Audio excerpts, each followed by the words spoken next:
네, 안녕하세요. 테크 전문 채널 토크IT 맡은 지식비도 고소입니다. 자, 오늘 토크IT와 SKT 네트워크 서비스 함께 오늘 웨비나 준비했는데요. 오늘 이제 스토리지 얘기인데, 요즘 결국 스토리지에서 비용, 보안, 또 이제 이런 하이브리드 클라우드 복잡한 인프라의 편한 관리, 통합 관리, 이런 세 가지 문제들이 다 고민들이 갖고 있는데, 이런 고민들을 네뎁 스토리지는 어떤 식으로 요것들을 해결하는지, 이런 얘기들을 네뎁 코리아의 한미옥 이사님 모시고 얘기 나누겠습니다. 안녕하세요. 안녕하세요. 네. 하이쌤 스토리지 쪽이 하신 지 10년 넘으셨죠? 아, 네, 맞습니다. 자, 그러면 이제 요새 모든 분야가 변하고 있지만, 네. 스토리지 분야도 네. 어떠세요? 좀 이렇게 변화가 많이 느껴지세요? 네, 느껴지는 편이죠. 어떤 변화가 제일 가장 좀 와닿으세요? 어떤 변화가? 예전에는 되게 업무 자체가 단순했어요. 데이터베이스용 아니면 뭐 나스용 이런 단순한 업무에 스토리지를 도입하셨고 네. 도입할 때 고객분들도 선택을 하시면 뭐 포트수는 몇 개, 네. 뭐 메모리 얼마, CPU 얼마 그렇게 딱 하드웨어 스펙으로만 딱 선택을 스펙으로만. 하셨다고 오케이. 그랬다고 한다면 요즘에는 스토리지를 선택하는 업무의 범위가 상당히 광범위해졌고 또 스토리지를 선택을 하실 때도 어떤 그런 스펙이 아니라 내가 그 업무에 적합한 기능을 제공하느냐 뭐 이런 것들을 되게 스마트하게 판단하시면서 선택을 하는 경우들이 많아져서 그런 변화들을 저는 느끼고 있습니다. 그러니까 이제는 이제 뭔가 뭐 그것이 AI가 됐건 뭔가 내가 하려는 데이터 분석이 됐건 네. 내가 하려는 서비스 맞습니다. 서비스에 얼마나 얘가 잘 따라줄 거냐 네. 그런 것들을 본다는 거죠? 네네네네. 그렇죠. 요즘 서비스가 애자하게 되려면 스토리지가 바틀게 되면 안 될 거 아니에요? 그럼요. 저 열심히 달리고 있습니다. 네. 그러니까 그런 어떤 애자일한 서비스를 위해서 스토리지가 바틀게 안 되게 네. 어떻게 할 것인가 네. 그것이 오늘의 핵심 또 주제이기도 하겠네요. 그럼요. 그런 성능적인 부분들도 당연히 주제가 되죠. 네, 한번 들어볼까요? 네, 알겠습니다. 그래서 제가 오늘 준비한 주제는요. 하이브리드 클라우드 시대에 올인원 스토리지로 비용과 보안을 한 방에라는 주제로 좀 발표를 진행을 할까 합니다. 근데 진행을 하기에 앞서서 제가 시청자분들께 질문을 하나 드리고 싶어요. 네, 좋습니다. 당신은 어떤 편이십니까? 라는 질문인데요. 고민이 많은 편에 속하시나요? 아니면 고민이 뭐야? 고민이 없는 편에 속하시나요? 네, 사람마다 좀 차이는 있겠지만 저는 사실... 오른쪽입니다. 오른쪽이세요? 저는 좀 왼쪽인데 지금 오른쪽으로 가려고 노력하고 있습니다. 네, 이제 뭐 아마 오른쪽이라도 하셔도 아마 조금은 아마 고민이 있으실 거예요. 그런 고민 있죠. 근데 고민을 금방 좀 잊어버린다고 할까? 네네네. 뭐 고민의 주제는 여러 가지가 있을 수도 있을 것 같아요. 뭐 자녀 문제, 뭐 연애 문제, 결혼 문제, 경제 문제, 건강 문제, 최근엔 정치 문제까지 네, 이런 고민들이 되게 많은데 제가 고민에 대해서 좋은 글귀가 하나 있어가지고 가져와 봤어요. 세이노의 가르침이라는 책에 나오는 글귀인데요. 거기에 이런 구절이 나옵니다. 제가 한번 읽어볼게요. 어니제이 젤린스키의 느리게 사는 즐거움에 이런 말이 나온다. 우리가 하는 걱정거리의 40%는 절대 일어나지 않을 사건들에 대한 것이고 30%는 이미 일어난 사건들, 22%는 사소한 사건들, 4%는 우리가 바꿀 수 없는 사건들에 대한 것들이다. 나머지 4%만이 우리가 대처할 수 있는 진짜 사건이다. 즉 96%의 걱정거리가 쓸데없는 것이다. 내일 비가 오면 어떻게 하나? 우산을 준비하면 된다. 비를 멈추는 일은 당신 능력의 한계를 벗어난다. 그것은 신의 영역이다. 네, 좀 좋은 글귀인 것 같습니다. 네, 근데 이런 개인들이 고민을 가지고 있지만 기업도 사실은 요즘에 고민이 많거든요. 특히 최근에 경제가 어렵다는 얘기가 나오면서 비상경영이다, 긴축경영이다. 기업들의 고민이 깊어지고 또 그런 기업의 고민들을 직원들에게 또 숙제로, 과제로 남겨주기도 합니다. 그래서 제가 개개인의 그런 고민을 도와드릴 수는 없지만 기업에서 특히 스토리지 관리자. 자, 그러면 스토리지 관리자도 고민이 있을 거 아니에요? 그럼요. 근데 그 사람의 96%의 걱정거리 고민이 쓸데없는 것인가요? 그건 아니고.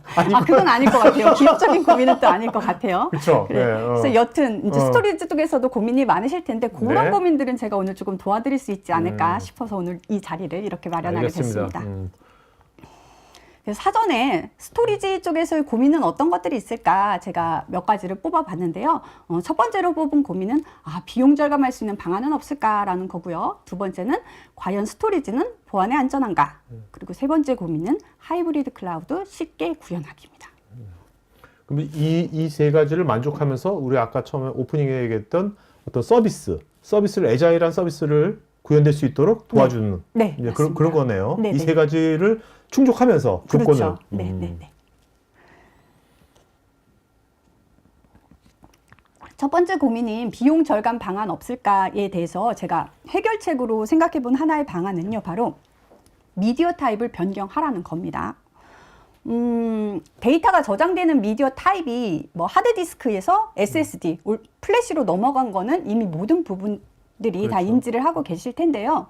저희 스토리지 회사의 매출을 본다 하더라도 어떤 하드디스크 혹은 SSD랑 하드디스크를 섞은 하이브리드 형태, 왼쪽에 보는 매출 규모보다 오른쪽에 SSD만 장착한 올플래시 스토리지의 매출 규모가 더 커진 지가 벌써 몇 년이 지났습니다. 네.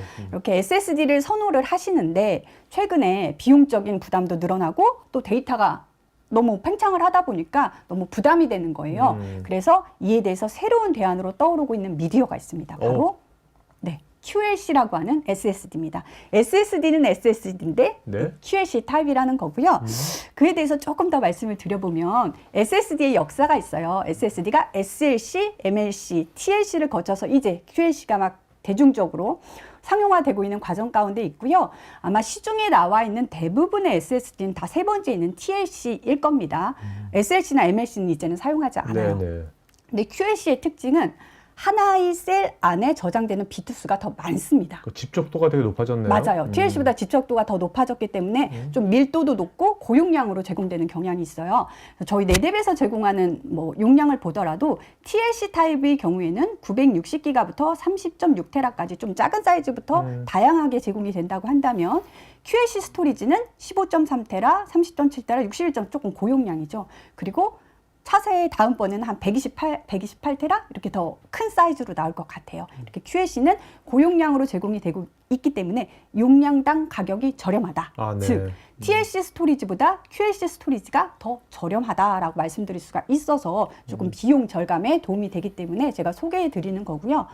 근데 뭐 QLC 스토리지 하면 또 그런 걱정하시는 부분들이 있어요. 그러면 TLC 스토리지보다 성능이 나쁘지 않나요? 수명이 더 짧지 않나요? 네네. 그런 얘기들 하시는데 뭐 TLC보다 성능은 약간 떨어지고 수명도 약간 더 짧습니다. 그건 사실이지만 아주 미션 크리티컬한 업무가 아니라고 한다면 다 운영하시는데 전혀 문제가 없으세요.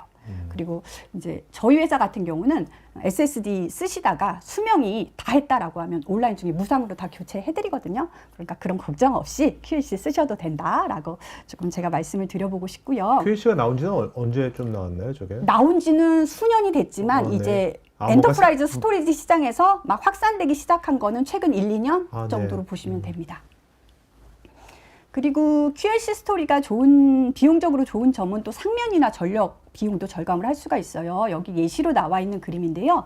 왼쪽에 보시면 1.2테라짜리 사스 하드 디스크를 한 7,000개 이상 꼽는 거예요. 그러면 제공할 수 있는 용량과 QLC 드라이브 61.4테라짜리 24개만 꽂아서 제공할 수 있는 유저블 이펙티브 용량이 동일합니다. 네. 즉 이만큼 데이스타스에다 이만큼 차지하는 거를 2U로 바꿀 수가 있다는 거거든요. 그렇게 되면 렉스페이스 공간이 99%가 줄어들고요. 전략 소비량은 96%가 절감이 됩니다. 요새 산업용 전기 요금이 굉장히 급등해가지고. 맞아요. 그렇기 때문에 뭐 QLC 스토리지의 가격도 합리적이지만 이런 부분까지 고려를 하면은 상당히 메리트가 있거든요. 굉장히 이거 보면 굉장히 엄청난 메리트가 있는데 네. 요새 실제로 저렇게 하드디스크를 쓰는 데가 아직도 있나요? 많이? 네, 있습니다. 그래요? 네.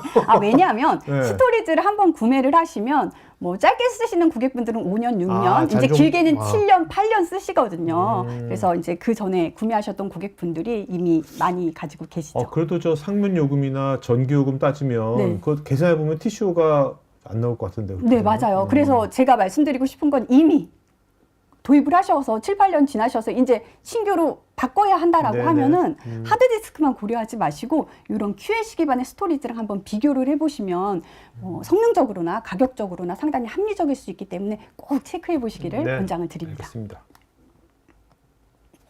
그리고 두 번째 비용 절감 방안으로 제가 말씀드리고 싶은 부분은 통합하라라는 부분입니다. 워크로드가 상당히 복잡해졌어요. 예전에는 뭐 DB라든지 뭐 가상화 VM 아니면 NAS 이 정도였다고 한다면 요즘에는 AI다, 뭐 오픈소스다, 뭐 데브옵스다 해가지고 상당히 컨테이너다, 영역이 뭐. 네 맞아요 많아졌고 이런 각각의 업무들에 대해서 뭐 다 스토리지를 별도로 구매를 하실 수도 있겠죠. 그럼 저희 같은 업체는 사실 감사합니다만 통합을 하게 되면 비용적으로도 절감이 되고 그리고 또 관리도 조금 더 쉬워질 수가 있거든요. 그래서 그 부분을 조금 말씀을 드려볼까 합니다. 그래서 스토리지를 도입을 하실 때는 다양한 어플리케이션들을 얼마나 잘 지원을 할 수 있는지 그리고 프로토콜에 대한 호환성이 얼마나 좋은지 그리고 내가 클라우드를 사용할 거라고 한다면 클라우드와 온프레미스가 원활하게 지원이 되는지 즉 뭐 애니 애플리케이션, 애니 데이터, 애니웨어를 조금 고려를 하셔야 될 것 같은데요. 그중에서도 저는 이쪽 가운데에 해당하는 애니 데이터, 프로토콜에 대한 이야기를 조금 더 들려드리고 싶습니다. 좋습니다. 다양한 프로토콜이 존재를 하죠. 예전에는 이런 하나의 스토리지에서 여러 개의 프로토콜이 지원되는 걸 유니파이드 스토리지라고 얘기를 했는데 새로 나온 개념은 아니에요. 예전부터 뭐 나스로 대표가 되죠. 뭐 NFS는 유닉스 계열, 리눅스 계열, 뭐 SMB는 윈도우즈 계열을 지원하는 나스 프로토콜이었고요. 나스 프로토콜. 네. 그리고 FCP나 아이스카시는 샘 프로토콜이었습니다. FCP는 뭐 FC 스위치를 통해서 통신이 되는 거고 네. 아이스카시는 조금 더 저렴하게 센을 구축할 수 있는 네, 이더넷 스위치를 통해서 그러니까 5 채널이 아무래도 비싸니까 네, 맞아요. 빠르지만 네. 그래서 이렇게 아이스카시가 오케이. 이렇게 네 가지가 가장 대표적인 프로토콜이었다고 네. 한다면 뭐 최근에는 조금 더 빠른 NVMe 기반의 프로토콜이 저게 SSD가 나오면서 플래시 스토리지가 나오면서 NVMe가 많이 나오고 맞아요. 그렇죠? 네. 그러면서 최근에 대두가 되고 있는 프로토콜인 NVMe 오버 패브릭이라든지 아니면 S3 오브젝트라고 하죠. 이 프로토콜까지 요즘에는 하나의 스토리지에서 다 지원되는 경우들이 있습니다. 또 혹은 뭐 다까지는 아니어도 뭐 이렇게 묶어서 아니면 나스랑 뭐 오브젝트를 묶어서 이렇게 지원하는 경우들이 있거든요. 아 그렇다면 하나의 스토리지 안에 네. 그 뭐야 파일 스토리지하고 오브젝트 스토리지하고 그다음에 블록 스토리지를 네. 다 하나의 스토리지 다 넣을 수 있다? 네, 맞습니다. 그래서 뭐 예를 들면 스토리지 한 대만 구매하시는 거죠. 네. 그래서 나눠서 쓰는 겁니다. 쪼개서 뭐 일부는 센 용도로, 블록으로. 일부는 나스 용도로, 나스 용도로, 일부는 파일. 오브젝트 용도로 이렇게 쓰시게 되면 아마 특히나 소규모로 시작하는 그런 기업들에게는 상당히 좋은 솔루션이 될 수 있다고 생각이 됩니다. 아무래도 기존의 대기업들은 네. 이미 이제 센이 다 돼 있으니까 네. 그런데 센을 별도로 계속 하면서 네, 맞아요. 기존 뭐 나스하고 이제 오브젝트는 같이 융합해서 쓸 수도 있겠네요. 네, 그렇게. 있습니다. 그래서 뭐 이렇게 초반에는 부담 없이 이제 구성을 하셨다가 나중에 확장이 되면은 스케일 아웃으로 스토리지를 늘리면서 필요한 공간에 더 용량을 추가를 해서 할당하는 방식으로 쓰시면은 되게 비용을 절감하면서 쓰실 수 있다라는 말씀을 드리고 싶고요. 또 최근 들어서는 이런 기능도 지원이 돼요. 하나의 스토리지가 나스로도 지원이 되고 오브젝트로도 지원이 되는 겁니다. 네. 그러니까 뭐 어떤 어플리케이션 같은 경우는 오브젝트를 쓰는 게 더 유리한 것들이 있거든요. 근데 기업은 나스는 다 가지고 있잖아요. 그럴 때 오브젝트로 어떤 특히나 머신러닝이나 아니면 뭐 OCR 같은 분야에서 쓰려고 한다면 이 나스에 있는 데이터를 오브젝트로 카피를 떠야 돼요. 네네. 그렇게 되면 카피하는데 시간도 오래 걸리고 용량도 2배가 필요한 거가 되는 거죠. 그런데 하나의 저장소를 나스로도 오브젝트로도 이렇게 동시에 지원하게 되면 비용을 반으로 줄이고 용량도 반으로 줄이면서 손쉽게 사용할 수 있게 된다는 거죠. 네네. 그래서 이런 기능들도 멀티 프로토콜도 잘 사용하면 상당히 비용을 절감하면서 유용하게 운영하실 수 있을 것 같아요. 요새 기업에서 이런 머신러닝, 네. 뭐 OCR 같은 것도 많이 쓰잖아요. 네. 데이터를 일단 디지털화 시켜야 되니까 OCR 같은 경우. 맞습니다. 그럴 때 예전에는 오브젝트하고 나스하고 스토리가 따로따로 있으니까 네. 일로 이전시키는데 작업하기 위해서 이전시켜야 될 거 아니에요? 그렇죠. 그것도 비용과 시간인데 그렇죠. 그런 것들이 예. 되게 빨라지겠네요. 그렇죠. 그렇게 이전시킬 필요가 없으니까 시간도 빨라지고 비용도 절감할 수 앞으로 있고요. 기업에서 또 이제 요새 뭐 스몰 LLM 해가지고 AI 또 많이 또 도입하고 있으니까 네. 그럴 때 또 다양한 데이터들을 일단 많이 학습시켜야 될 거 아니에요? 네, 맞아요. 이거 굉장히 유용하겠는데요? 맞습니다. 그래서 이런 기능들을 찾으시는 고객분들이 요즘에 많이 늘으셨어요. 네. 활용해 보셔도 좋을 것 같습니다. 그리고 세 번째 비용 절감 방안으로 말씀드리고 싶은 부분은 티어링을 활용하라라는 겁니다.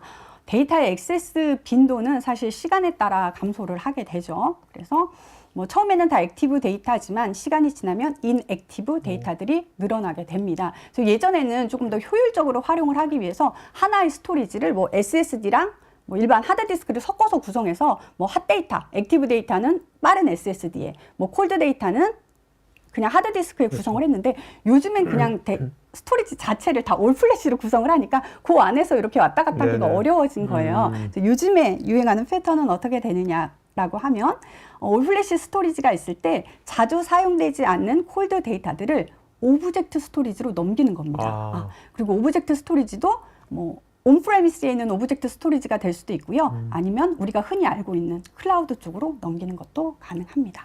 요새 어떠세요? 이런 온프레미스 네. 우리가 보통 오브젝트 스토리지 하면 이제 뭐 아무튼 S3 생각하잖아요. 네네네. 클라우드 쪽. 네. 근데 이런 온프레미스 오브젝트 스토리도 많이 늘어나고 있나요? 어떤가요? 네, 추세가? 많이 늘어나고 있죠. 왜냐하면 물론 클라우드에는 뭐 S3 오브젝트를 쓰시게 되면 뭐 금방금방 필요할 때 손쉽게 쓰실 수 있다는 장점이 있지만 뭐 보안이라든지 그런 규제라든지 그런 것들 때문에 그런 외부 클라우드 쪽에 놓기 어려운 고객분들의 경우에는 온프라미스 쪽으로 오브젝트를 구축하시기도 하시거든요. 네네. 이렇게 하는 경우들도 또 있습니다. 클라우드도 이게 나중에 데이터 많이 쌓이면 나중에 뭐 빼낼 때 또 비용을 또 맞아요. 차지하니까 의외로 네. 나중에 또 비용이 더 많이 들어갈 수도 있으니까. 맞아요. 회선 비용이 나가기 때문에 그것들을 다 이렇게 비교를 해 보셔가지고 구축을 하시는 게 좋을 것 같습니다.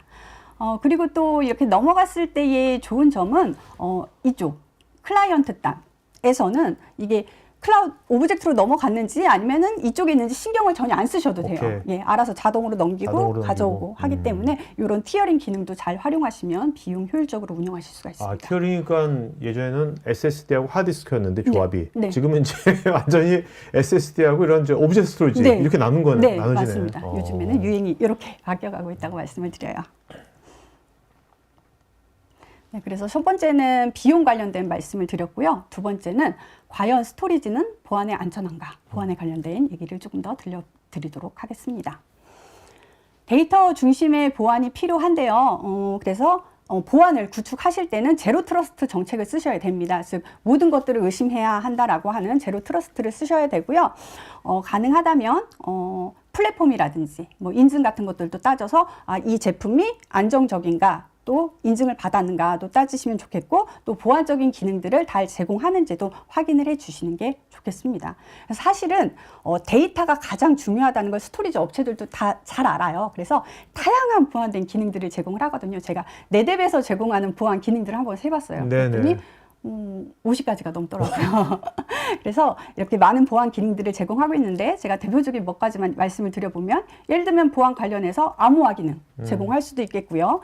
아니면 데이터가 변조되면 안 된 경우에는 뭐 웜 기능도 제공할 수가 있겠죠. 그리고 데이터에 대해서 뭐 복제라든지 아니면 백업 같은 걸로 안전하게 데이터를 또 복사본을 가져가는 그런 기능들도 다 제공을 하고 있습니다. 이런 기능들을 잘 쓰시면 좋을 것 같고요. 근데 아까 네. 소프트 이미지 해킹이란 건 뭔가요? 오른쪽. 이미지 해킹은 뭐냐면 우리가 흔히 쓰는 PC 윈도우즈 같은 OS가 있잖아요. 스토리지도 OS가 존재를 합니다. 그래서 네. 부팅이 될 때 그 OS를 타고 올라오게 되는데 이 OS를 해커들이 잘못해서 이거를 변경할 수가 있어요. 그래서 이 이미지가 진짜 안전한 이미지냐 아니면 해커들이 심어놓은 이미지냐 뭐 이런 것들을 구분할 수 있는 그런 기능들이 되겠습니다. 그리고 그중에 되게 재밌는 기능이 있어서 제가 네. 하나 말씀을 드려보려고 해요. 사실 스토리지를 운영하다 보면 스토리지 관리자의 그런 기능이 막강하거든요. 그래서 뭐 이런 불만이 있거나 회사에 불만이 있거나 아니면 무능한 직원이 돌이킬 수 없는 피해를 입히는 것을 최대한 방지하기 위한 기능이에요. 그래서 예를 들면 근데 저런 게 실제로 많이 왕왕 벌어지나 보죠? 그러니까 네. 저런 게 생겼지. 네, 이런 있습니다. 사실은 실제 보신 적 있어요? 네, 있습니다. 오. 그런데 불만을 가지고 있는 경우는 아니에요. 그런데 네. 제가 알고 있는 국내의 몇몇 고객분들께서도 실수로 데이터 볼륨을 수십 테라를 통째로 딜리트를 시킨 경우가 있어요. 그래가지고 정말 네. 뒤에 스토리가 많지만 오늘 말씀은 드리지 않겠습니다. 그런 현상이 있습니다.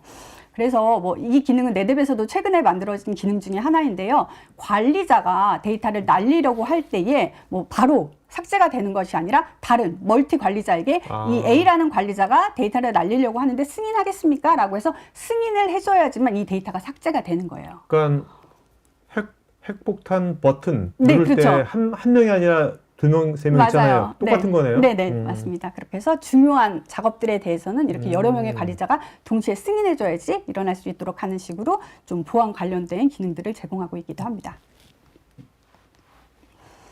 그리고 또 랜섬웨어에 대한 말씀을 한번 드려볼까 하는데요. 랜섬웨어 공격이 점점 더 늘어나고 있거든요. 그래서 발표된 내용에 따르면은 뭐 2022년 기준으로 11초마다 랜섬웨어 공격이 일어나고 있는데 2031년이 되면 매 2초 간격으로 랜섬웨어 네. 공격이 일어날 거라고 해요. 그래서 그만큼 랜섬웨어가 늘어나게 될 거라는 예측이 있습니다. 근데 스토리지 관점에서 보면 예전에는 어땠냐면 스토리지는 뭐 어떤 보안적인 거는 상관없고 우리가 그냥 데이터만 서비스 하다가 문제 생기면 백업본을 가지고 복구만 잘해주면 되지라고 하는 리커버 측면에서만 강조가 됐어요. 그런데 이런 랜섬웨어를 비롯한 보안 공격이 더욱더 늘어나기 때문에 가트너에서 이야기를 하기를 스토리지는 이제 리커버에만 초점을 맞출 것이 아니라 프로텍트하고 디텍트하는 쪽에도 기능을 탑재해야 된다. 그리고 이런 기능을 갖춘 스토리지를 뭐 사이버 스토리지, 사이버 보건력을 갖춘 스토리지라고 이야기를 합니다.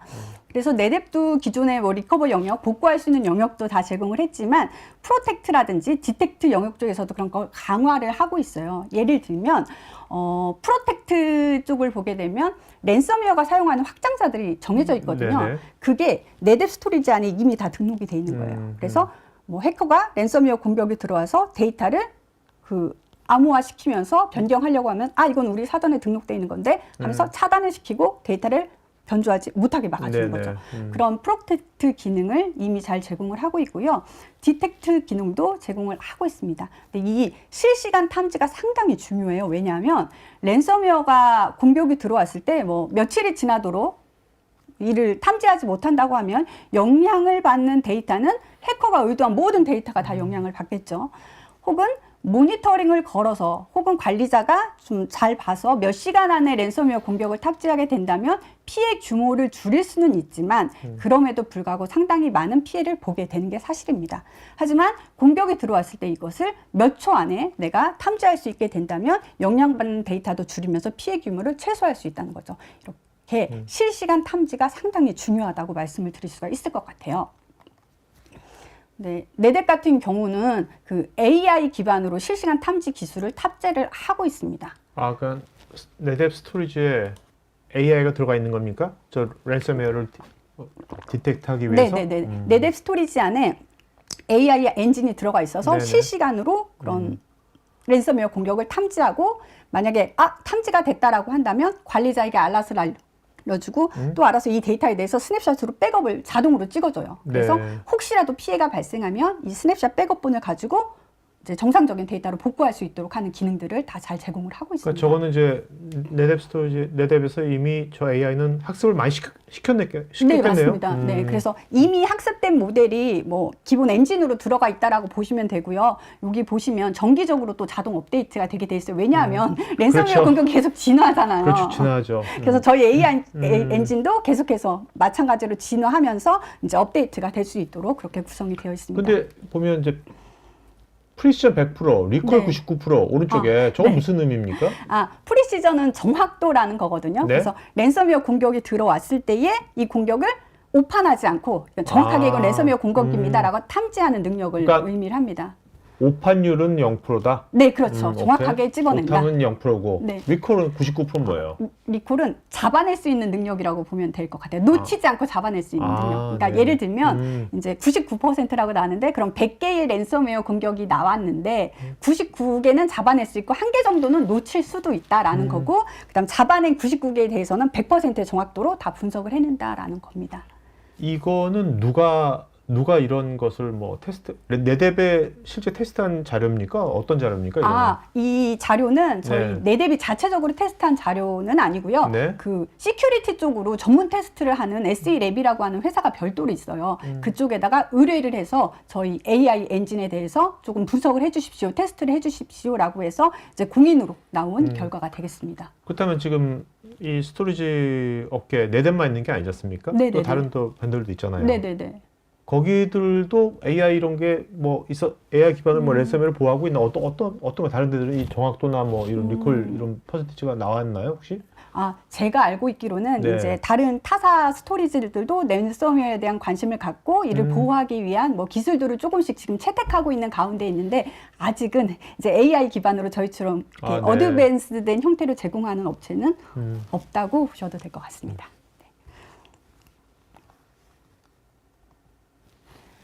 네, 보안에 대한 말씀을 드렸고요. 세 번째로는 하이브리드 클라우드 쉽게 구현하기라는 고민에 대해서는 제가 드리고 싶은 말씀은 어떤 업무에 적용하면 좋을지 결정하라. 그리고 통합 콘솔을 활용하라라는 두 가지입니다.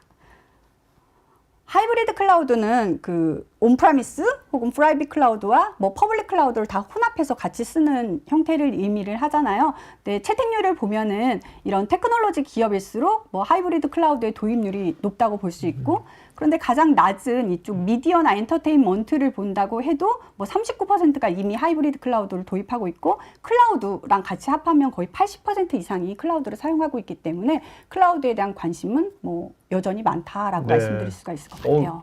제조업이 의외로 꽤 높네요. 네, 거의 네, 70%네, 제조업이. 그러게요. 네. 금융권보다 오히려 더. 네, 금융권은 아무래도 뭐 규제나 뭐 이런 네. 것들 때문에 조금 더 그런 것 같습니다. 그런데 이렇게 하이브리드 클라우드, 온프레미스와 뭐 클라우드를 연결하는 하이브리드를 할 때 얘는 데이터 이동이 되게 필수거든요. 그래서 데이터가 그 사이를 이동을 해야 되는데 가장 빠른 방식은 스토리지 단에서 이동하는 방식이 가장 빠릅니다. 그런데 이 이동을 하거나 스토리지 단에서 데이터를 이동하기 아까 위해서는 스토리지 간이라는 거는 네. 그러니까 온프리미스는 스토리지하고 네. 뭐 퍼블릭 클라우드는 스토리지하고 네. 스토리지 간의 네트워킹 바로? 맞아요, 맞아요. 그런데 그렇게 하려면 뭐 온프레미스는 이미 스토리지가 있는 거고 네. 이제 클라우드 상에도 이제 스토리지가 하드웨어나 소프트웨어 형태로 있어야지 서로 간의 이동이 자유롭게 될 그 거 아니에요. 프로토콜 같은 것도 잘 맞아야 될 거 아니에요? 그렇죠. 잘 맞아야 되죠. 그래서 이제 이쪽에도 스토리지가 소프트웨어나 하드웨어 형태로 존재를 해야 되는데 이쪽이 얼마나 잘 준비가 되어 있는지는 이제 벤더마다 그 기술력이 조금 네. 차이가 발생을 하기 때문에 뭐 내가 하이브리드 클라우드로 데이터를 연동하고 싶다라고 할 때는 이쪽도 잘 체크를 해 보시면 좋을 것 같습니다. 다행히 네뎁은 잘 지원을 하고 있어요. 이제 네뎁의 온프라미스에 있는 그런 스토리지에 올라가는 운영체제를 온탑이라고 저희가 부르는데요. 이 온탑이 하이퍼 스케일러 3사에 이미 다 들어가 있습니다. 네. 그래서 소프트웨어 형태로 들어가서 내가 원하는 대로 하드웨어랑 온탑이라고 하는 소프트웨어를 결합해서 나만의 온탑을 만드는 것도 가능하시고요. 아니면 각 3사에서 이미 자사의 자체 서비스로 제공을 하고 있거든요. 뭐 예를 들면 FXM4 온탑이라든지 뭐 ANF라든지 구글이라든지 이쪽에서도 다 제공하고 있기 때문에 나는 나만의 온탑을 따로 구성하는 게 좀 복잡하다라고 하면 이미 나와 있는 서비스를 바로 쓰시는 것도 네네. 무방합니다. 그러면 이런 클라우드를 어떻게 활용하면 좋을까? 제가 두 가지 정도 유스 케이스를 조금 준비를 해봤는데요. 첫 번째로는 DR을 구축할 때 쓰실 수가 있어요. DR은 대부분 구축을 하시는데 우리는 뭐 원격지에 자체 데이터 센터를 갖고 있지 않다라고 하면은 클라우드 쪽으로도 DR을 구성을 하시는 게 가능하거든요. 그래서 이렇게 온프라미스에 있는 데이터를 클라우드 쪽으로 DR을 구성을 하게 되는 거죠. 그래서 만약에 이쪽 온프레미스 쪽에 장애가 발생을 했다고 한다면 클라우드에 있는 컴퓨팅 자원과 연결을 해서 서비스를 계속 하실 수 있도록 구성할 수가 있는데, 제가 여기서 말씀드리고 싶은 하나는 이런 것들을 체킹을 할 때에 스토리지 효율화 기능이 유지가 되는지도 한번 확인해 보시면 좋을 것 같아요. 왜냐하면 스토리지 효율화 기능이란 것은 뭐를 체크한다는 거죠? 구체적으로? 네네. 예를 들면 요즘에는 그 온프라미스에 있는 스토리지들이 다 중복 재건 압축을 제공하지 않는 스토리지가 없어요. 그래서 예를 들면 100테라의 데이터가 저장되지만 실제적으로 물리적으로는 뭐 한 40테라 정도만 쓰실 수가 있는 거죠. 그런데 뭐 DR을 통해서 이렇게 넘길 때 이 40테라가 풀려서 100테라가 된 다음에 100테라로 넘어가고 100테라로 저장이 되면 네트워크 회선도 오래 걸리고 이쪽에 용량도 더 커지잖아요. 그렇죠. 그런데 만약에 40테라로 줄인 채로 40테라만 넘어가서 이쪽 클라우드 쪽에서도 40테라만 40테라. 존재하게 된다고 한다면 그만큼 비용적으로나 시간적으로나 절감이 되거든요. 그래서 이런 효율화 기능이 유지되는지도 한번 확인해 보셔도 좋을 것 같습니다. 그러니까 네뎁이 이런 그런 효율화가 네. 유지된 이유가 온프리미스건 클라우드건 네. 똑같은 온탑이라는 스토리지 운영 체제를 그대로 쓰기 때문에 그런 네, 겁니까? 맞습니다. 운영 체제를 쓰면서 이런 기능들을 탑재를 하고 있기 때문에 이제 쓰실 수가 있는 거죠.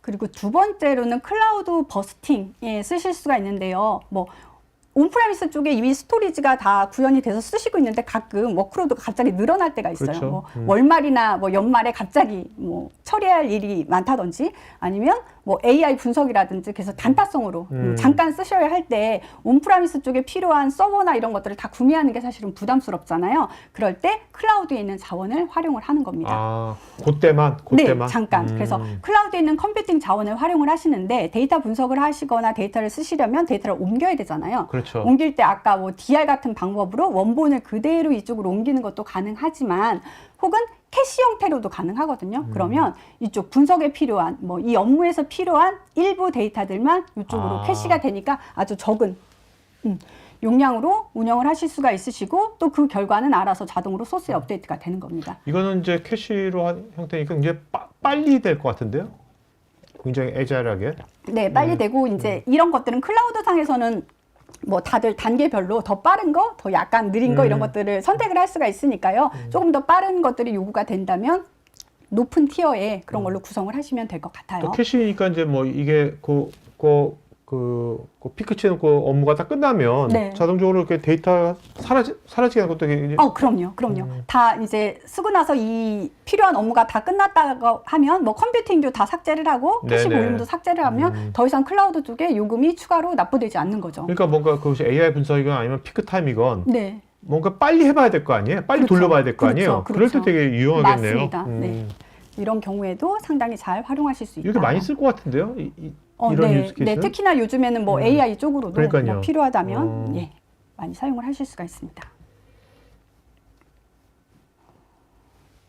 그러면 생각하실 수가 있어요. 아, 온프라미스에도 있고, 그다음 클라우드도 사용하려면 온프라미스는 온프라미스에 뭐 구이나 명령 뭐가 있고, 클라우드는 클라우드 콘솔에 있는데 서로 데이터를 어떻게 연계를 하고 너무 복잡하잖아요. 그런데 저희가 관리 콘솔이 또 존재를 하거든요. 그래서 블루 XP라고 하는 관리 콘솔을 통해서 온프라미스에 있는 데이터뿐만 아니라 각 뭐 3사의 것들까지 다 하나의 통합 콘솔에서 관리가 가능해서 뭐 데이터를 이동한다든지 분석을 한다든지 보는 것들이 다 가능합니다. 그렇죠. 관리 통합 콘솔도 있지만 아까 그 뭐 온프레스 퍼블릭과는 다 온탑이라는 동일한 이제 스토리지 운영 체계를 쓰니까 맞아요. 더 이런 것이 가능한 거죠. 네네네. 뭐 운영 체계가 있다, 통합 관리 플랫폼이 있다고 되는 건 아닐 것 같아요. 맞아요. 그렇죠? 네. 그래서 이 통합관리 플랫폼이 4대 기반의 스토리지 혹은 온탑 기반의 스토리지에서만 이제 사용이 가능합니다.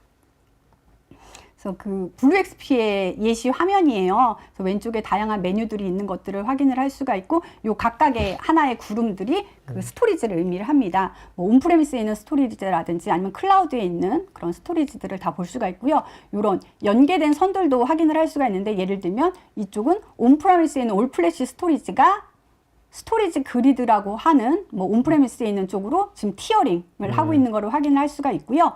그리고 AWS의 S3로는 지금 백업이 구성되어 있네요. 이 데이터들이. 그리고 AWS의 FXper 온탑으로는 지금 복제가 구성되어 있는 것들을 확인을 할 수가 있습니다. 내가 만약에 MS에서 구글로 뭐 DR을 뜨고 싶다라고 하면은 그냥 클릭해서 이쪽으로 드래그 앤 드랍만 하면은 할 수 있는 화면이 팝업이 떠요. 그래서 설정만 해주시면 바로 적용이 가능합니다. 근데 궁금한 게 네. 요새 뭐 다른 스토리지 벤더들도 네. 뭐 우리도 하이브리드 클라우드 시대에 우리도 뭐 이게 됩니다라고 네, 하잖아요. 네. 뭐 그러면 다 되는 거 아닌가요? 뭐 차이점이 뭐 있어요? 네. 그 된다고 하는 마케팅 메시지 부분과 이제 네. 실제적으로 뭐 얼만큼 잘 구현하는 성숙도에는 차이가 있을 것 같아요. 그래서 이런 기능들이 원하신다라고 하면은 좀 연락을 주셔서 직접 이제 POC라든지 이런 것들 통해서 검증을 해 보셔도 어떨까라는 생각이 듭니다. 알겠습니다. 그래서 지금까지 제가 보안이라든지 아니면 클라우드라든지 아니면 비용 절감 방안에 대해서 말씀을 드렸는데, 이런 모든 기능들이 다 지원되는 올인원 스토리지가 바로 네뎁 스토리지입니다. 올인원 잘 쓰면 되게 좋잖아요. 예를 들면 올인원 샴푸, 뭐 올인원 영양제. 그러니까 보안, 비용, 관리. 네, 이런 것들을 다 네뎁 스토리지에서 올인원으로 제공할 수 있는데, 최근에 저희가 몇 년 만에 신제품이 업데이트가 됐어요. 그래서 그에 대한 말씀을 이제 잠깐 드려볼까 합니다. 저희가 크게는 5가지의 라인업이 있거든요. 그래서 올플래시, TLC 기반의 올플래시와 QLC 기반의 올플래시, 그리고 하드 디스크가 들어가는 파스 시스템이 있는데, 이 5개의 영역 중에 4개의 분야에서 올해 신제품 발표가 있었고요. 그 나머지 하나의 분야도 내년 상반기에 신제품이 출시가 될 예정 가운데 있습니다. 그리고 신규 출시된 제품은 저희 5월, 9월, 11월에 걸쳐서 총 11개의 제품이 출시가 됐어요. 그래서 다양한 모델, 뭐 요구되는 성능이라든지 요건에 따라서 다양한 모델로 저희가 그러면 제공해 드릴 수 저기 있을 것 같습니다. 9월 달하고 11월 달에 출시된 저 제품들은 네. 지금 뭐 바로 이제 뭐 내년 1월부터 국내에서 바로 그럼요. 오더 사용하는- 가능해서 사용하는 게 가능하십니다. 그럼 이런 신제품들의 특징이 뭐냐? 제가 몇 가지만 간단하게 말씀을 드리면 우선 하드웨어 플랫폼이 새로워졌어요. 그 인텔의 사파이어 레피즈라고 하는 최신의 CPU가 들어가서 더 빠른 처리가 가능해졌고요. 그리고 인텔의 QAT라고 하는 기능이 있습니다. 이 기능이 하는 일은 뭐냐면 오프레드 엔진이거든요. 요즘에는 스토리지들이 중복 재건 압축을 다 수행을 하는데 예전에는 다 스토리지 CPU 자원을 사용을 했었어요. 그런데 이번에 저희가 출시된 신제품은 이 기능들을 QAT가 대신 수행하는 거예요. 네네. 그러면 CPU가 아무래도 부담이 줄어들게 되겠죠. 그래서 이 남는 자원들을 클라이언트 I/O를 처리하는데 더 유용하게 쓰실 수 있도록 그런 기능들이 탑재가 됐다고 말씀을 드릴 수가 있겠고요. 그리고 DDR5 메모리가 채택이 돼서 기존보다 50% 정도 메모리 처리 양이 좋아졌고 PCI 익스프레스도 5세대를 써서 대역폭이 늘어났다고 말씀을 드릴 수가 있겠습니다. 즉 전반적으로 성능이 향상됐다라고 말씀드릴 수가 어차피 있겠고 스토리지 하면 I/O 스피드가 되게 중요한 거니까. 맞아요. 그게 기본이니까. 그리고 에너지 파워 서플라이도 티타늄 등급을 써가지고 에너지 효율 등급이 더 좋아졌거든요. 그래서 아마 전기료 측면에서도 좀 네네. 절감 효과가 있으리라고 생각이 됩니다. 어쨌든 간에 가성비가 좋아진 거 아니에요? 그렇죠. 그죠? 그렇죠. 그러면 이제 뭐 우리 반도체 같은 경우는 이게 뭐 인텔의 무호흡 법칙 해가지고 네. 뭐 2년마다 뭐 이렇게 막 뭐 2배씩인가 뭐 가성비가 좋아진다고 하는데 네. 스토리지는 어떤가요? 느낌상 어떠세요? 네, 스토리지도 그래요. 그래요? 네, 맞습니다. 그 무의 법칙이 스토리지에도 통용이 된다고 생각이 돼요. 그래서 예전에 비하면은 훨씬 더 많은 성능을 더 합리적인 비용으로 제공해 드릴 수 있게 된 거죠. 네네. 그래서 성능을 비교를 해보면 왼쪽이 새로 나온 모델들이고 오른쪽이 기존에 서로 매핑되는 뭐 하이엔드, 뭐 미드렌지로 매핑되는 모델들인데 성능이 작게는 40%부터 2배 정도까지 향상이 됐으니까 가성비가 좋아졌다라고 신제품이 말씀드릴 수가 있겠고요.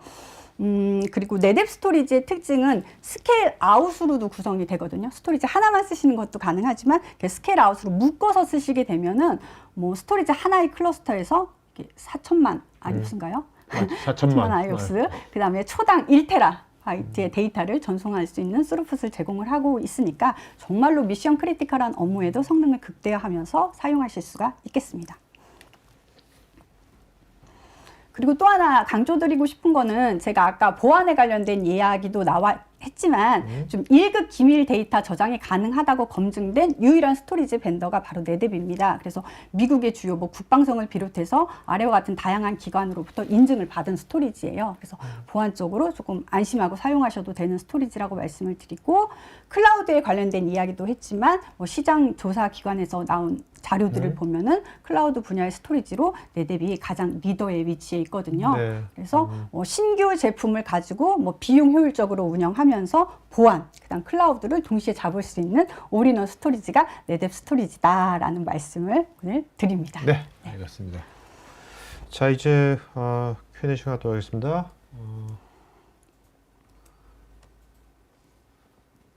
자, 의사님 답변 주시면서 좋은 질문 한 사람 2명 좀 이름을 기억해 주셔야겠죠? 네.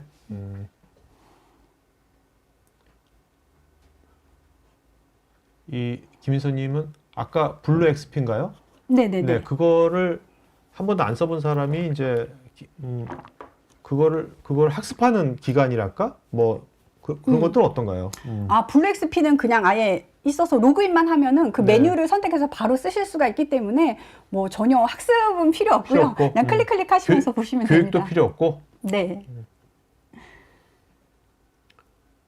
윤성호님, 스토리지를 클러스터로 묶을 때 성능이 좋아진다고 많은 벤더들이 얘기하는데 네뎁 스토리지를 병렬로 묶을 때 데이터 이동 속도의 향상도 있는지 궁금합니다. 또 이런 클러스터링 한계는 없는지요?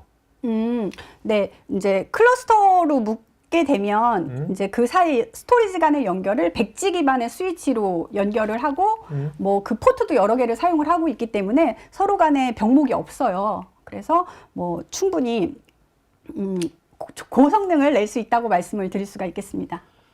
신동동님은 이번 그 11월 달에 발표했잖아요. 신제품 발표. 네네네네. 그 중에서 가장 그 이사님께서 들으면서 이거 제일 한 게 뭐 하나만 있다면 어떤 거가 있을까요?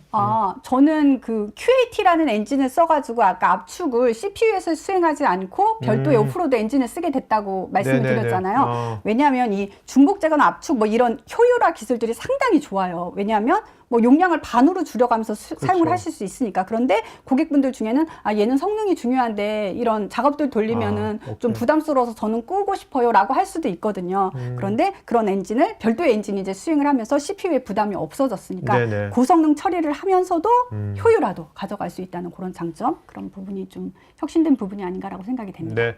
여러분 지금 이제 설문조사니까 뭐 자료 요청이라든지 또 상담 같은 것도 설문해 주시면 고맙겠습니다.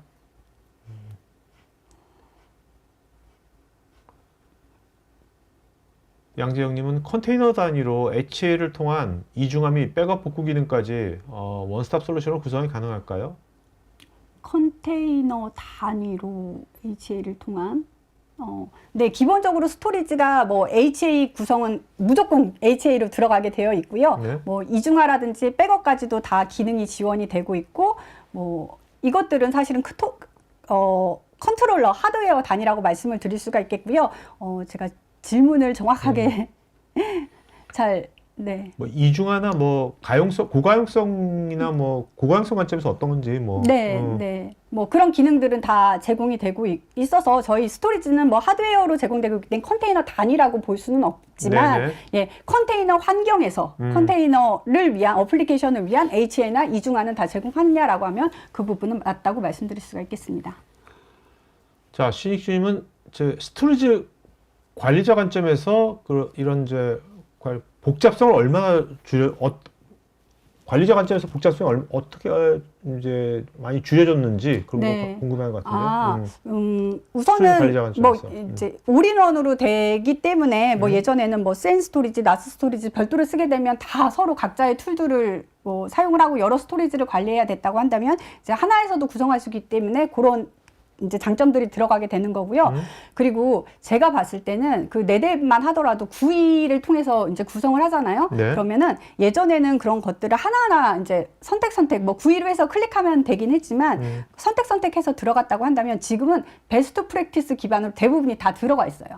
네. 그래서 내가 원한다고 하면 뭐 수정은 가능하지만 기본으로 다 되어 있기 때문에 좀 바로 손쉽게 쓰실 수 있다. 그래서 예전에는 스토리지 하나 들어가게 되면 뭐 구현을 해서 쓰시려면 설치하고 구성하는데 셋업하는 것이 시간이 오래 걸렸다고 한다면 뭐 지금은 뭐 딱 하면 뭐 몇 분 안에 될 정도로 예전에 비해서 그것이 몇 프로나 줄어든 거예요? 예전이 100%라면 지금 몇 프로? 뭐 예전에는 뭐 며칠 걸렸다고 한다면 지금은 몇십 분, 뭐 몇 시간이면은 다 구성이 끝날 정도로 훨씬 더 빨라졌다고 말씀드릴 수가 있겠습니다.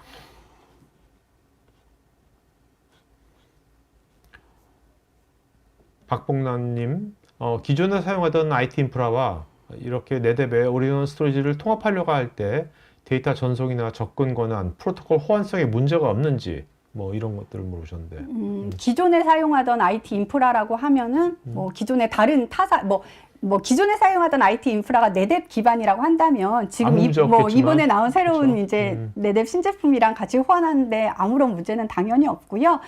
기존에 사용하던 IT 인프라가 타사의 스토리지라고 한다면 그거 관련돼서도 워낙 그런 것들은 몇십 년째 고객의 요건들이 있었기 때문에 저희가 마이그레이션 하거나 호환할 수 있는 그런 툴들을 다 제공을 하고 있습니다.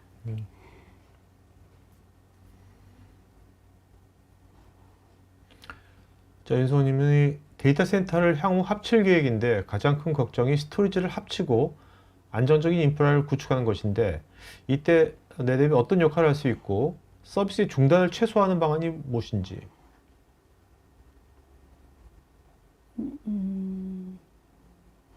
네. 우선은 뭐 합친다고 할 때에 좀 네뎁은 아까도 말씀드렸지만 스케일아웃 형태로 지원을 하고 있기 때문에 뭐 큰 규모도 다 지원을 할 수가 있게 되는 것이고 또 기존의 인프라를 최소한 서비스를 중단하지 않으면서 넘길 수 있는 그런 마이그레이션이라든지 그런 툴들을 다 잘 제공을 하고 있거든요. 그런 부분은 뭐 요청을 주시면 저희가 또 자세히 말씀드릴 수 있는 기회를 갖도록 하겠습니다. 양상필님은 요즘 중요한 화두인 탄소 배출 측면에서 경쟁사의 올프레시 어레이에 비해서 얼마나 더 낮은지 수치가 궁금합니다. 이 부분은 저희가 리포트가 따로 나오긴 하거든요. 그래서 저희 쪽으로 연락을 주시면 저희가 네, 그 네. 리포트를 제공해 드릴 수 있도록 하겠습니다.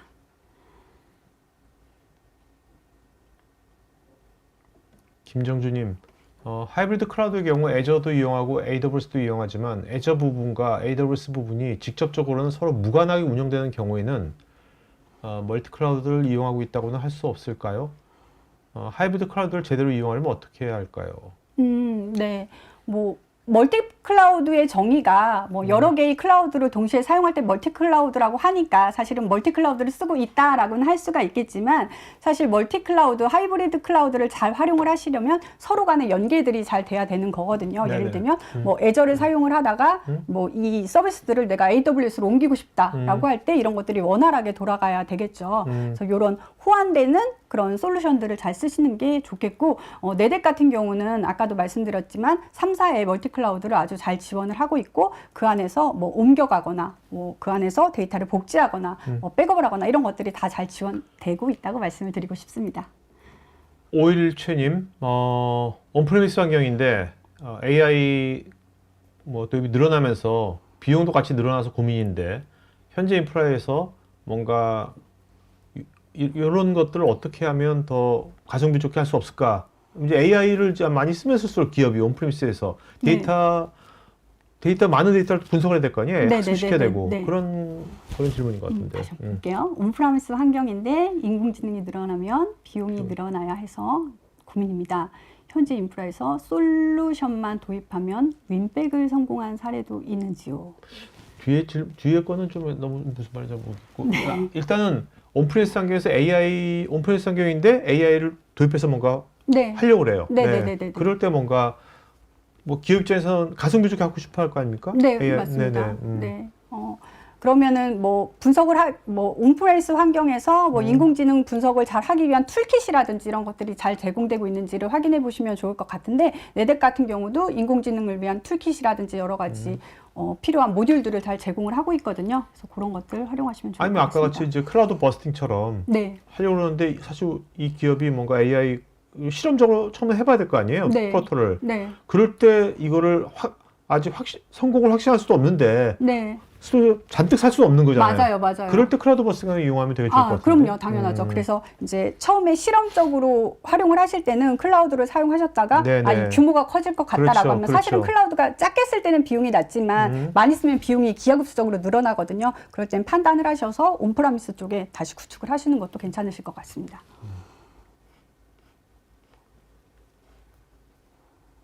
임종태님, 네댓의 백업 솔루션은 온프리미스 및 다양한 클라우드 환경에서 솔루션 하나로 백업이 가능한 것 같은데 백업 복원 속도 면에서는 어떤지요? 네. 백업이 이루어질 때 저희는 중복 제거나 압축이 되면 그것들이 풀리지 않고 바로 넘어가고 이제 들어오고 되거든요. 그래서 이제 더 압축된 형태로 작은 양만 넘어가기 때문에 이제 속도가 빠르다라고 말씀을 드릴 수가 있겠습니다. 김홍주님, SSD 프리징 현상이 현재는 완전히 사라졌는지 궁금합니다. SSD 프리징 현상. 프리징이 뭔가? 프리징 현상이? 그러게요. 네, 지금 김홍준 프리징 현상이 뭔지 좀 구체적으로 써주시면 고맙겠습니다.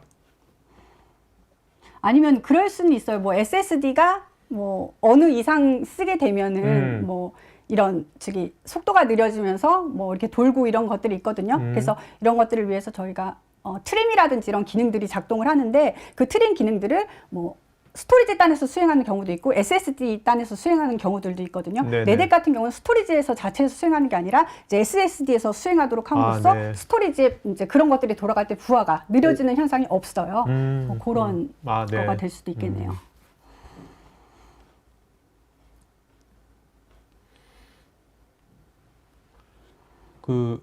신익주님 또 다른 분도 있지만 이렇게 중소기업이나 스타트업 같은 대기업이 아닌 데서 뭔가 네댓의 어떤 제품군을 쓴다면 추천할 만한 것들 어떤 것들이?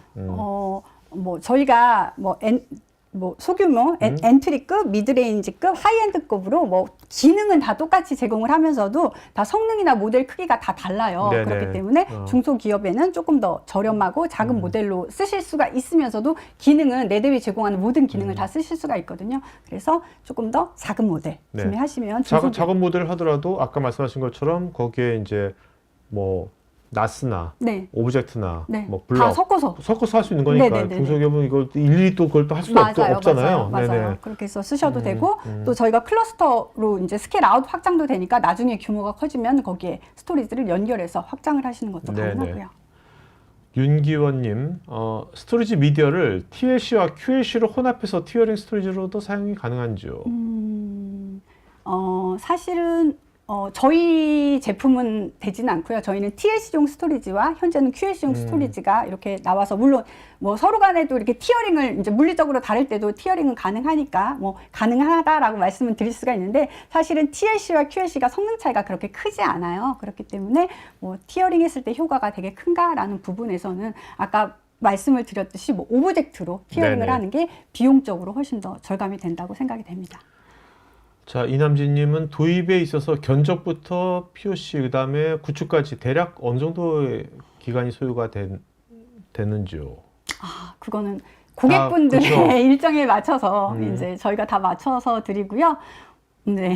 실제로 뭐 이제 납품이 돼가지고 설치를 할 때 설치하는 기간은 사실은 며칠이면 다 끝납니다. 그러니까 스토리지 우리가 이제 GPU 같은 경우는 되게 공급망 이슈가 되게 많았잖아요. 네네네네. 네, 네트워킹 네. 제품도 마찬가지였는데 스토리지는 그런 건 없나요? 저희도 한때는 있었어요. 아, 네. 코로나 시대에 한때는 있었는데 지금은 지금은 다 없고. 풀려서 오케이. 예, 바로바로 도입하는 게 가능합니다.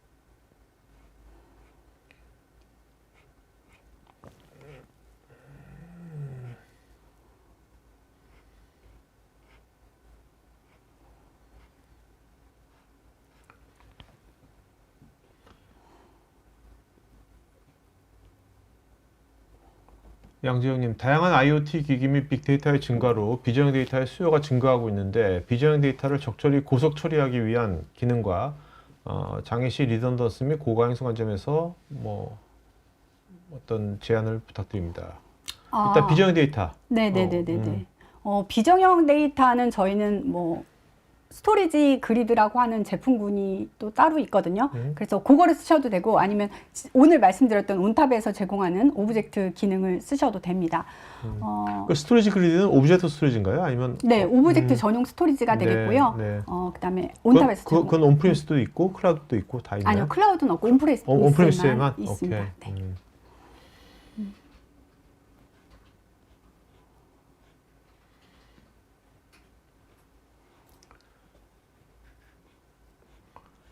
김희선님은 넷앱 스토리지가 데이터 보안 강화를 위해서 제공하는 주요 기능은 어떤 것이 있나요? 데이터의 보안을 강화한다고 하면 우선은 보안? 네. 우선 데이터가 전송될 때 네. 뭐 암호화돼서 전송되게 하는 방안도 있겠고요. 또 데이터가 저장될 때 암호화된 상태로 뭐 저장이 되게 한다든지 뭐 그런 아니면 이 데이터를 갖다가 백업본이라든지 이런 것들을 뭐 만들어서 이 데이터가 뭐 깨지거나 문제가 생겼을 때 뭐 백업본을 이용해서 복구를 한다든지와 같은 기능들을 제공을 하고 있습니다. 임정태님, 넷앱의 보안 솔루션에서 랜섬웨어에 감염된 단말기를 얼마의 시간 내에 차단이 가능한지요? 그리고 새로운 유형의 랜섬웨어 탐지를 위해서 AI 기만 탐지와 분석 차단 등 진행하는 방안을 제공하는지요? 네, 아까도 말씀드렸듯이 넷앱 스토리지는 그 AI 기반의 랜섬웨어 탐지할 수 있는 엔진을 가지고 있어서 뭐 감염되기 전에 이미 뭐 차단을 시킨다고 봐주시면 되겠고요. 그 다음에 새로운 유형의 랜섬웨어 탐지가 되기 위해서는 저희가 기본적으로 계속해서 자동으로 업데이트가 일어나게 되거든요. 그래서 신규 랜섬웨어가 뭐 기술이 나왔다라고 하면은 저희 쪽 AI 엔진들도 같이 올라가게 되어 있습니다.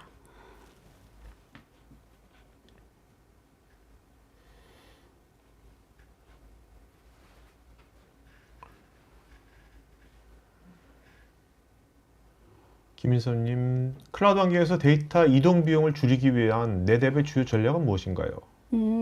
뭐 클라우드 환경에서 데이터가 이동할 때 저희가 압축이라든지 중복 제거와 같은 그런 효율화 기술이 상당히 뛰어나요. 그래서 네. 넘기기 전에 압축 중복 제거가 된 채로 넘어가게 되면 데이터가 이동하는 회선 비용도 줄일 수가 있고, 또 이쪽에서 클라우드 쪽에서도 뭐 그런 공간에 대한 용량에 대한 비용을 줄일 수가 있습니다. 신호동님, 데이터 증가 추세 속에서 비용 절감을 위해서 스토리지 용량을 최적화하는 방안이 있는지요?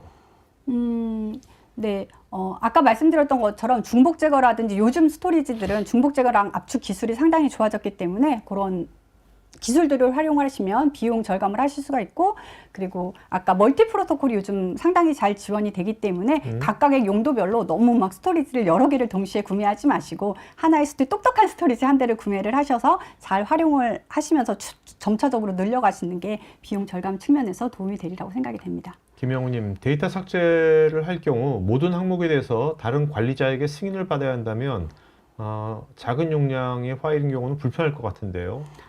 이거는 모두 승인을 받는 건 아니고요. 필요하면 설정을 하셔라라는 거거든요. 그래서 특히 파일 하나 지울 때 해당되는 게 아니라 전체 통으로 볼륨을 전체를 날릴 때에 사용을 하는 거기 때문에 필요에 따라서 적용하셔도 되고 안 하셔도 되고 이렇게 사용을 네. 해주시면 될 것 같습니다. 여현동님, NetApp의 관리 도구 온탑 클라우드 인사이트는 하이브리드 클라우드 환경에서 스토리지 프로비저닝과 워크로드 관리 자동화를 어떤 기술로 지원하는지요? 어떤 기술로? 네, 그러니까 뭐 이 관리 도구 블루XP를 말씀하시는 것 같은데요. 하이브리드 클라우드라고 하면 그 블루XP라고 하면 이 블루XP 화면에서 사실은 내부적으로 그 NetApp이 관리하는 스토리지랑 연결하기 위한 커넥터들이 존재해요. 그래서 이 커넥터들을 통해서 API 명령을 내리는 방식으로 해서 스토리지에 대한 작업을 자동화해서 사용을 하게 됩니다. 이남진님, 생산 현장에서 딥러닝 활용으로 NAS를 이용 중인데 보안 이슈로 일반 PC망과 설비망 IP가 이중으로 관리 및 처리가 되어서 지연 현상이 자주 발생합니다. 오리온 스토리지로 이 부분을 해결할 방법이 없을까요? 네, 그런 올인원 스토리지로 뭐 하나의 스토리지에서 뭐 양쪽을 다 사용을 하면서도 저희가 뭐 네트워크를 분리를 하는 기능이 있거든요. 그렇게 해서 쓰시면은 하나의 스토리지 내에서 뭐 PC망용, 그다음에 설비망용 이렇게 쓰실 수가 있습니다. 네.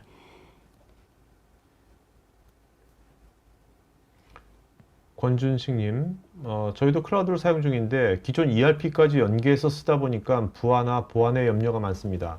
혹시 하이브리드로 전환하면 비용 보안 면에서 어떤 유리한 점과 기존 시스템과 호환성이 궁금합니다.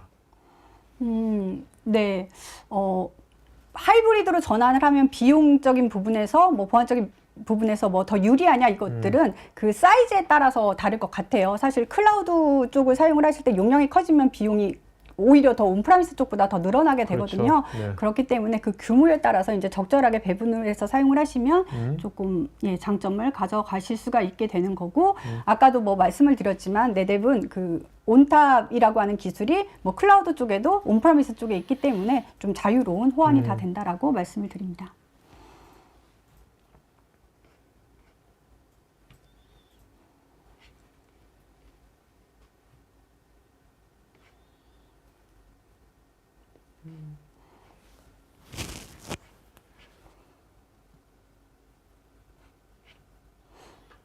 김홍주님, 레이턴시가 가장 낮은 스토리지 구성 방법은 무엇일까요?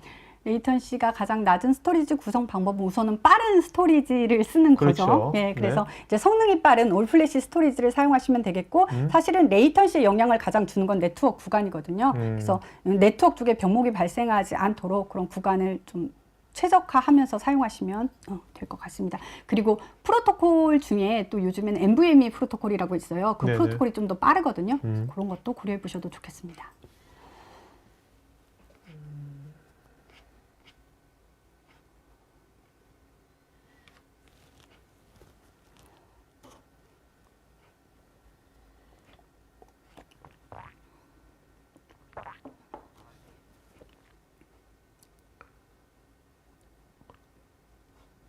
양재영님, 저장 매체 밀도 향상은 저장 공간의 증가, 상면 절약, 비용 절감 등의 효과는 있지만 상대적으로 저장 매체의 품질 저하 등으로 인한 장애 등으로 데이터 손실의 가능성도 증가할 것 같은데 이에 대한 대응책은 어떤 것이 있는지요?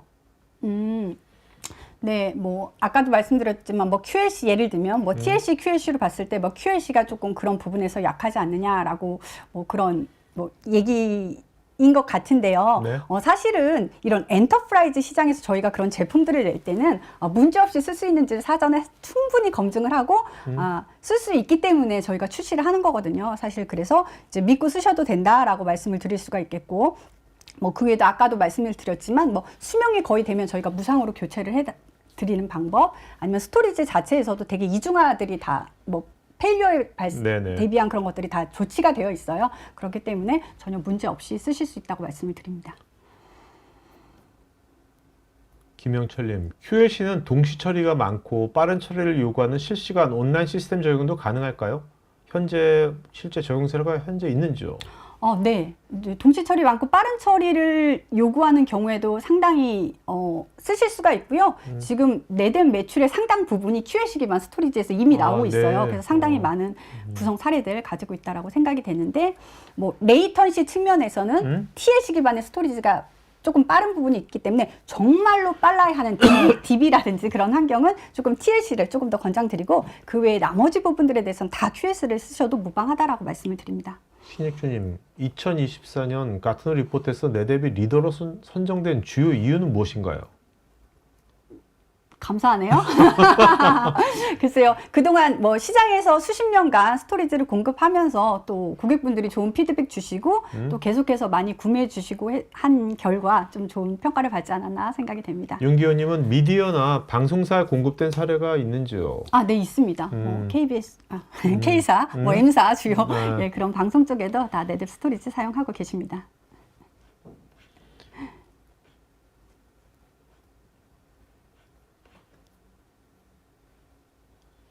이인규님은 AI의 등장으로 저장하는 데이터의 성격이 많이 바뀌었고 사용하는 방법도 변하고 있는데 이에 대해서 내대본 뭐 앞으로 어떤 식으로 이걸 대처할 것인지 이런.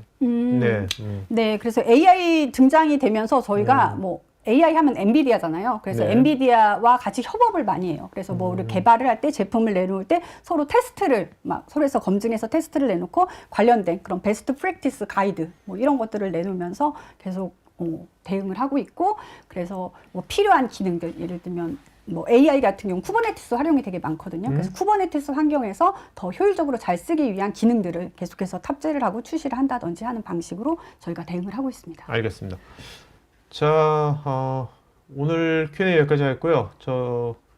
이사님 오늘 질문하신 분 중에서 좋은 질문자 두 분 좀 기억하신 분 이름 좀 모르셨어요? 두 분?